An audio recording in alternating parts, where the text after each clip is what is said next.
Recently हुए BRICS summit के बाद जियोपॉलिटिक्स में इतने बड़े चेंजेस देखने को मिलेंगे इस बात का अंदाजा किसी को नहीं था, क्योंकि अब रूस के राष्ट्रपति व्लादिमीर पुतिन ने ट्रंप की तारीफ करनी शुरू कर दी है और ये तारीफ एक ऐसे समय में की गई है जहां पर अब से लगभग 10 दिनों बाद अमेरिका में इलेक्शंस हैं। दोनों ही दावेदार इतने ज्यादा मजबूत हैं कि सिर्फ 2-4% वोट शेयर से किसी की भी पावर आ सकती है। वहीं दूसरी खबर यूनाइटेड नेशन से सामने निकल के आ रही है, जहां पर इजरायल के बाद अब यूक्रेन ने संयुक्त राष्ट्र के महासचिव से दुश्मनी मोल ले ली है। तीसरी खबर भारतीय नौसेना से सामने निकल के आ रही है, जहां पर भारतीय नौसेना के बेड़े में एक और anti submarine warfare shallow water craft को शामिल किया जा चुका है, जो कि नौसेना की ताकत को पहले से कई गुना ज्यादा बढ़ाने वाला है। चौथी खबर पाकिस्तान से सामने निकल के आ रही है, जहां एक बार फिर पाकिस्तान को भारत ने बुरी तरीके से लथाड़ा है और पाकिस्तान में जिस तरीके से धर्म परिवर्तन किया जा रहा है, इस पर भारत ने पूरी दुनिया के सामने पाकिस्तान को जम करके सुनाया। और पांचवी खबर चीन से सामने निकल के आ रही है, जहां पर चीन ने फाइनली उस चीज पर फाइनल स्टेटमेंट दे दिया है कि आखिर चीन ने लद्दाख से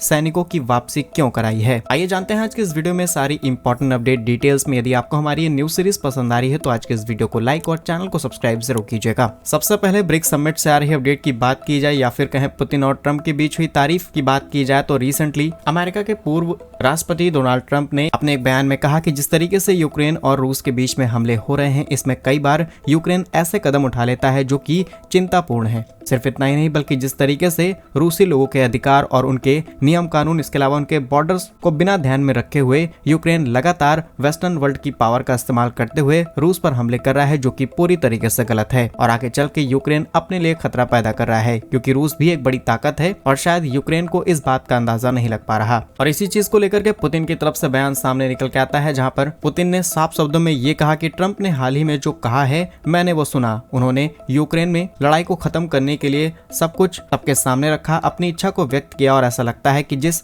ईमानदारी के साथ ट्रंप इस बात को बोल रहे हैं, निश्चित रूप से दोनों देशों के बीच 2 साल से ज्यादा शुरू हुए इस कॉन्फ्लिक्ट को खत्म किया जा सकता है और हम उनके इन बयानों का स्वागत करते हैं। हम उम्मीद करते हैं कि इस युद्ध को जल्द से जल्द रोका जा सकता है। आप जानते होंगे कि पुतिन और ट्रंप के बीच में ये पहली बार नहीं है, बल्कि इससे पहले भी जब ट्रंप पावर में थे तब दोनों नेताओं के बीच में फोन कॉल पर भी बातचीत की जाती थी। यानी कि ट्रंप को आप कह सकते हैं कि रूस के प्रति इनका सॉफ्ट रवैया रहा है, जिससे दुनिया में शांति हमें देखने को मिलती थी। लेकिन बाइडेन प्रशासन की तरफ से लगातार यूक्रेन को मदद भेजी गई, बिलियंस ऑफ डॉलर के हथियार भेजे गए, जिसकी वजह से ये युद्ध 2 साल से भी ज्यादा खिंच चुका है। लेकिन ट्रंप ने भी अपनी कुर्सी को बचाने के लिए या फिर कहीं अपनी पार्टी की ताकत को बचाने के लिए कुछ मेजर फैसले लिए हैं, जहां पर रिसेंटली मिडिल ईस्ट से खबर सामने निकल के आई कि जो ईरान की तरफ से इजरायल पर हमले किए गए थे, फाइनली कल इजरायल ने अपने उन बदलों को ले लिया है, लेकिन इतनी सटीकता के साथ बदले लिए गए कि किसी भी तरीके का नुकसान नहीं हुआ। और मिडिल ईस्ट में तैनात दोनों ही बड़ी ताकतों ने एक दूसरे पर हमला करते हुए दुनिया के सामने ये बात रख दी कि हम एक दूसरे से कमजोर नहीं है, लेकिन अब शायद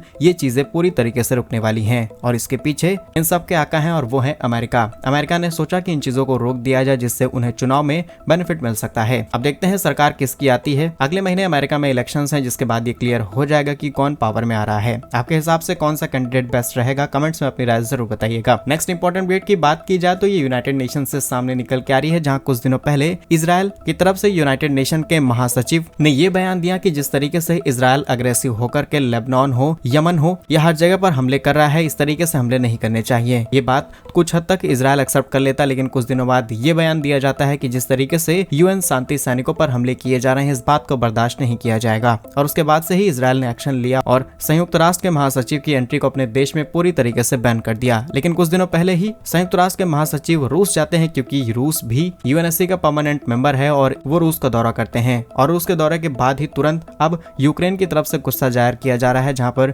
यूक्रेन ने अब महासचिव का दौरा यूक्रेन में होने वाला था उसे पूरी तरीके से रद्द कर दिया है। लेकिन इंटरेस्टिंग चीज ये है कि ये वही पश्चिमी देश हैं जो कि यूएनएससी की बहुत ज्यादा तारीफ करते हैं, यूएनएससी को बहुत इंपॉर्टेंट ऑर्गेनाइजेशन बनाते हैं, लेकिन ये इसी का पालन नहीं करते। अगर उनका कोई हेड कोई बात बोल रहा है तो आपको एक्सेप्ट करना चाहिए, वो कहीं जा रहे हैं तो आपको एक्सेप्ट करना चाहिए, क्योंकि तैनाती आपकी तरफ से की गई है। इसके बावजूद भी अगर आप लोगों के बीच में कोऑर्डिनेशन नहीं होगा, मतभेद रहेंगे इस तरीके के, तो डेफिनेटली ब्रिक्स जैसी ताकतें और ज्यादा ताकतवर हो जाएंगी, जिनके पास ना सिर्फ मैक्सिमम रिसोर्सेस है, मैक्सिमम पॉपुलेशन है, बल्कि मैक्सिमम पैसा भी है। बाकी आपको क्या लगता है, आने वाले समय में यूएन और ज्यादा कमजोर होगा या फिर नहीं, कमेंट्स में अपनी राय जरूर बताइएगा। नेक्स्ट इंपॉर्टेंट अपडेट की बात की जाए तो भारतीय नौसेना के लिए काफी बड़ी खबर सामने निकल के आई है, जहां पर भारत ने फाइनली एक और anti submarine warfare shallow water craft पानी में उतार दिया है। बीते शुक्रवार को भारतीय नौसेना की तरफ से इस बात की खबर सामने निकल के आई हवाई जहां पर शैलो वाटरक्राफ्ट, जिसे अभय का नाम दिया गया है, इसे शामिल किया गया है। यह भारत की एंटी सबमरीन वॉरफेयर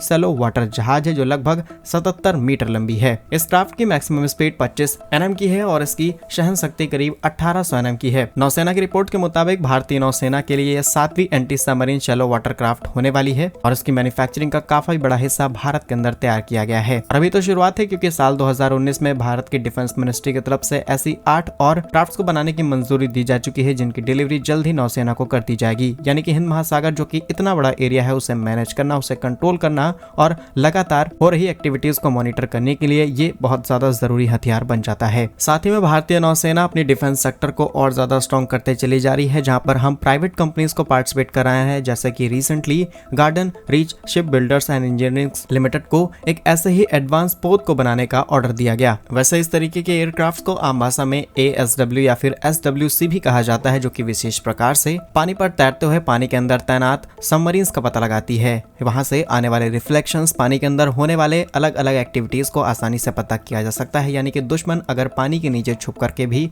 भारत पर गलत नजर रखेगा तो डेफिनेटली इनका पता बहुत ही आसानी से लगाया जा सकता है। और ये जहाज आमतौर पर इतने ज्यादा छोटे होते हैं कि कई प्रकार के रडार्स इन्हें आसानी से स्कैन नहीं कर पाते और इनमें कई प्रकार के ऐसे बॉटम में सेंसर्स लगाए जाते हैं जो कि पानी के अंदर बहुत लंबी गहराई तक भी आसानी से चीजों को स्कैन कर पाते हैं। तो ये काफी इंपॉर्टेंट हथियार भारतीय नौसेना के लिए होने वाला है। डेफिनेटली जल्द ही इनकी संख्या और ज्यादा भारत में बढ़ाई जाएगी। नेक्स्ट इंपॉर्टेंट डेट की बात की जाए तो भारत और पाकिस्तान से सामने निकल के आ रही है, जहां एक बार फिर संयुक्त राष्ट्र सुरक्षा परिषद में बहस के दौरान पाकिस्तान ने कश्मीर का मुद्दा उठाया और एक बार फिर पाकिस्तान को भारत ने सही भाषा में जवाब दिया। जब जब पाकिस्तान कश्मीर का मुद्दा उठाता है तब तब भारत पाकिस्तान को कुछ इसी तरीके से जवाब देता है। और इस बार भी कुछ ऐसा हुआ, जहां पर भारत की तरफ से दिए जा रहे बयान पर यह कहा गया और बिना पाकिस्तान का नाम लिए हुए कि आपके देश के अंदर जो अल्पसंख्यक है, खासकर हिंदू, सिख और ईसाई समुदाय, इनको बहुत बुरी तरीके से टारगेट किया जा रहा है। खासकर महिलाओं की स्थिति दयनीय बनी हुई है, जहां पर हर साल हजारों की संख्या में इन्हें कन्वर्ट किया जा रहा है, जो कि पाकिस्तान को पहले इसे सुधारना चाहिए, उसके बाद भारत को किसी भी मामले में आगे लेकर के आना चाहिए। और दुनिया इस बात को जानती है और बहुत अच्छे से जानती है कि कश्मीर हमेशा से भारत का रहा है और आज नहीं कल कश्मीर भारत का होकर के रहेगा, और खासकर वो हिस्सा जो इस समय पाकिस्तान के कंट्रोल में है। नेक्स्ट इंपॉर्टेंट डेट की बात की जाए तो चीन ने फाइनली वो स्टेटमेंट दे दिया है कि किस रीजन की वजह से चीन ने लद्दाख सीमा से अपने सैनिकों को वापस बुलाया। आप जानते हो एक लंबे समय से पूर्वी लद्दाख में डेमचौक और डेप्सांग वाला एरिया, इस मैदानी क्षेत्र को लेकर के दोनों देशों के बीच में सैनिकों के आमने सामने की स्थिति थी। इसके बावजूद भी हमने कई तरीके से समाधान निकालने की कोशिश की, करीब 52 बैठकें की गई चीन के साथ, इसके बावजूद भी इसका समाधान नहीं निकला। लेकिन बात सिर्फ इतनी सी है कि यहाँ पर रूस ने तो हेल्प की है, लेकिन इसके अलावा चीन की तरफ से भारत के अंदर होने वाले व्यापार में काफी बड़ा इंपैक्ट देखने को मिल रहा है। भारत चाइना की तरफ से आने वाले गुड्स पर इंपोर्ट ड्यूटीज इंपोज कर रहा है। इसके अलावा जो एंटी डंपिंग ड्यूटी थी, भारत इसे लगातार बढ़ाते चला जा रहा है, जिसकी वजह से चाइना को हर साल बिलियंस ऑफ डॉलर का नुकसान उठाना पड़ रहा है। ऑलरेडी चाइना की अर्थव्यवस्था बहुत तेजी से नहीं बढ़ पा रही, भारत 7 से 8% से आगे बढ़ रहा है, वहीं चाइना 4-4.5% से आगे बढ़ रहा है। और चाइना को यह बात खल रही है, क्योंकि ये बात किसी भारतीय मीडिया आउटलेट ने नहीं पब्लिश की है, बल्कि ग्लोबल मीडिया की तरफ से इस बात को पब्लिक किया जा रहा है। और इससे चीन का डर साफ दिखाई देता है, जिससे चाइना कभी नहीं चाहेगा कि जिस चीज से हम पैसा कमाते हैं उसको ही कमजोर कर दिया जाए। बाकी क्या कुछ सोचते हैं आप इस खबर पर, हमें कमेंट्स में जरूर बताइए। ऐसे ही और वीडियोस पाने के लिए वीडियो को लाइक और चैनल को सब्सक्राइब जरूर कीजिए। वंदे मातरम, भारत माता की जय।